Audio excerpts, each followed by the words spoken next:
goodness. Okay. All right. This is a project for the, let's see, Young, Nelson, Kincaid, Mahala.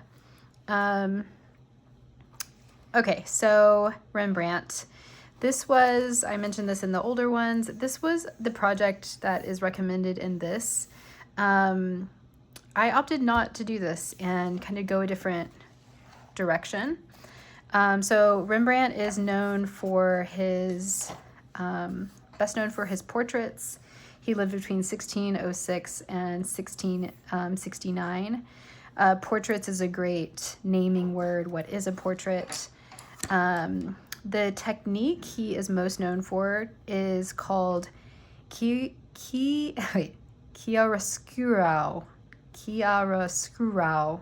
It's Italian for light and dark. Da Vinci really is known for developing this technique, and Rembrandt used it.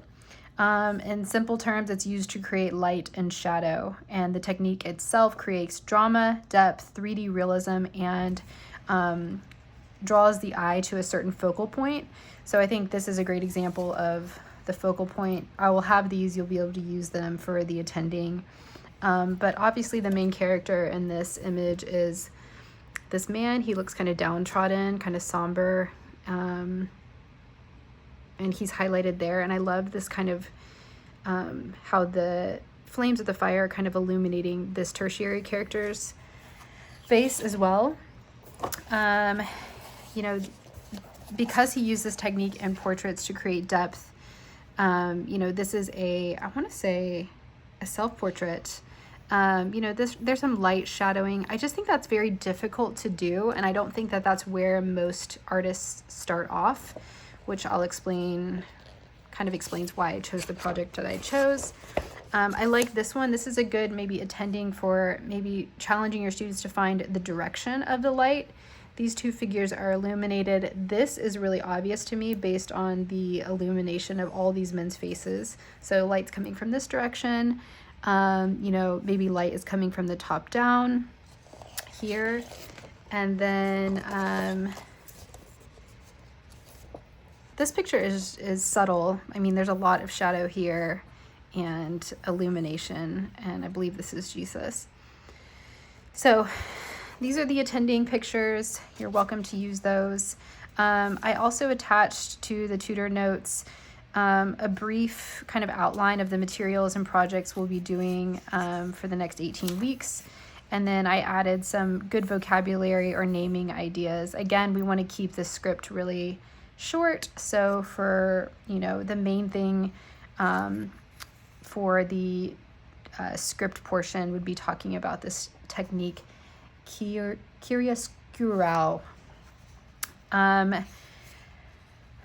This is something that I have also attached to the tutor note or the weekly notes. This just goes of the components of the technique. So we have kind of the gradation scale to 0 or 10 is the lightest, 10 is completely opaque. We have the highlight area, the mid-tone area, the deep shadow, and then a little line here reflecting the light, separating the cast shadow from the object itself. This might be too intense for your students. You could jump straight into maybe just guiding them through this in a warm-up. I could provide copy paper, and you know, you guys could take them through. I don't know where my pencil is. Just a simple warm-up where they have to draw a circle, and then they draw their cast shadow. And this is a good oils review. Circle, oval, maybe they do a curved line, and then this will be their protected highlighted part. This line will be for the mid-tones, and this will be heavy hand. So maybe even say from here, let's do a light-handed shadow. And then from here, let's do a heavier shadow. And then from this bottom part, let's do a heavy hand. So even in that, you can kind of see that at play. And then this is they go like really heavy-handed. And so that could be just an easy warm-up to prepare them for the activity I prepared. This was done by Jack. This was done by me, and we used a little bit of color theory. Green is the opposite of the color wheel, so we used green as the under painting or the under pastel, and then did some red over it to create kind of the shadow effect. And this is done on watercolor paper. I actually think this is a harder medium, so I am gonna opt for the cardstock. And then these are what the master's kids are doing. So with that, I'll give like a brief tutorial on how to break this up for them. And this is the warm-up activity. You can do that, you cannot do that. So every student will be provided an apple.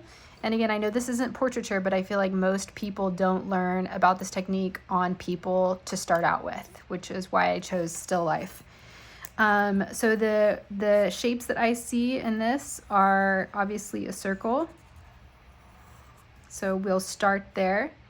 I also see an oval here. I see a straight line. I see a curved line. And I see another oval.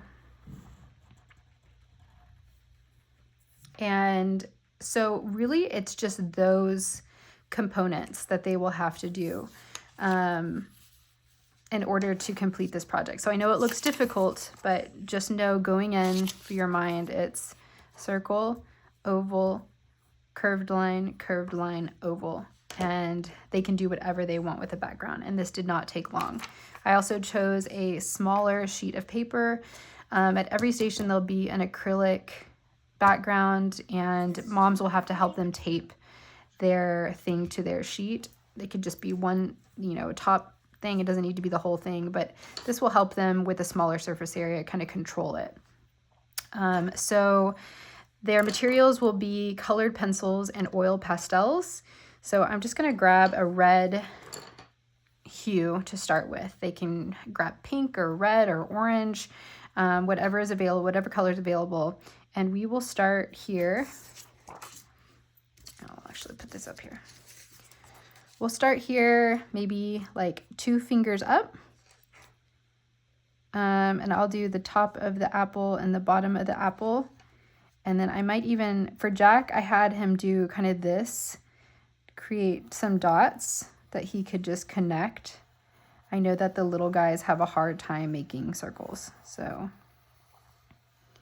And the great news about fruit is that it's always irregular shaped.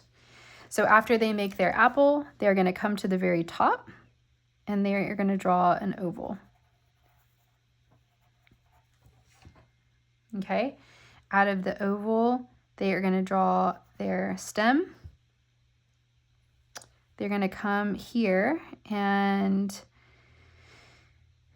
draw a curvy, wavy line down the center.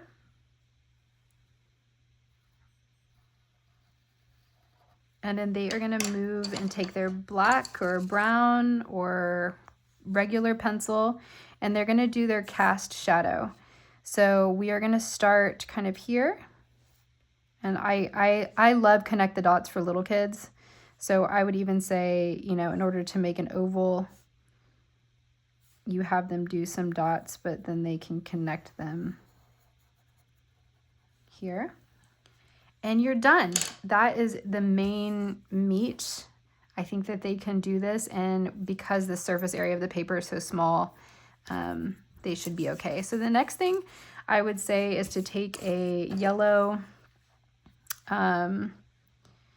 colored pencil, and the reflection, the highlight shape here is kind of like a trapezoid to me. So that's what I'm going to say to draw here, is to maybe do 2 parallel lines and then 2 angled lines. With that, they're going to grab a yellow oil pastel, and they are going to protect that white reflection. Then I would say they would grab maybe an orange and go around that. And then they're gonna go in with their red. This is kind of like an orangey red. This is like a true apple red. I might do a little of both. I'll start with the orangey. But I would say that they just kind of outline their apple.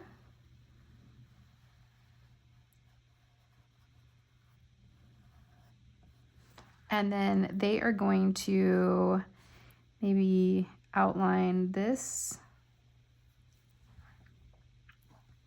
And then with a very light hand, they're going to define their squiggle and then just color in. And remember, it's not going to be perfect. There's going to be the levels that your students are able to do varies. But I think the technique of using light hand and heavy hand is really important. And however it turns out, it's good practice to introduce them to that concept.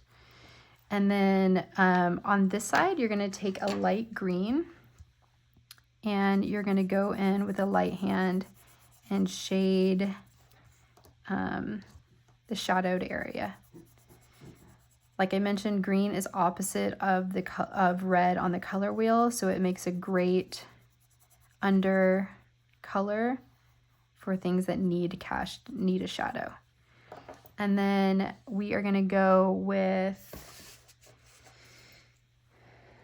maybe a different kind of red tone, and with a light hand, actually I'm going to go color the rest of this orange. And then with our kind of more apple red, I'm just going to go with a light hand over the orange.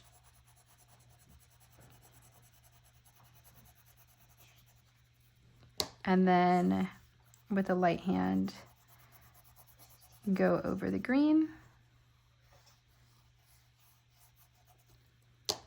And then we're going to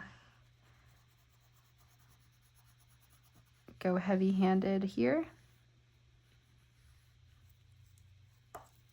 And we're good. We're going to move on to brown. And you could even have them on the darkest part do a little brown line here. And then we're going to kind of trace this in. There is a little bit of light here, so we're not going to do a heavy hand there. And then we're going to make our stem. And then for the shadow, we're just going to use black. And I had Jack do this. You cannot have them do this. There is a reflection line right here that should be protected. So I did a little bit of white, and then we did a little bit of white in here. So then you will take the black and trace your shadow cast. And then I might even do another layer here. And then I had, oh, how funny, Sharpie. I had Jack then use his finger to push out the acrylic. And that's it. I think, for the little guys, it might be,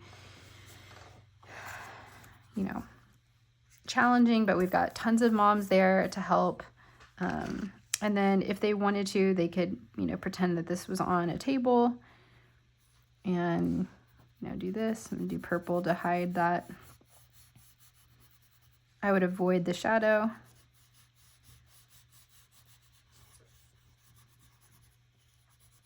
And then they can leave the top white or color that in. But that is the project for the little kids. Let me know what you think if you have any questions or concerns. But yeah, that's it.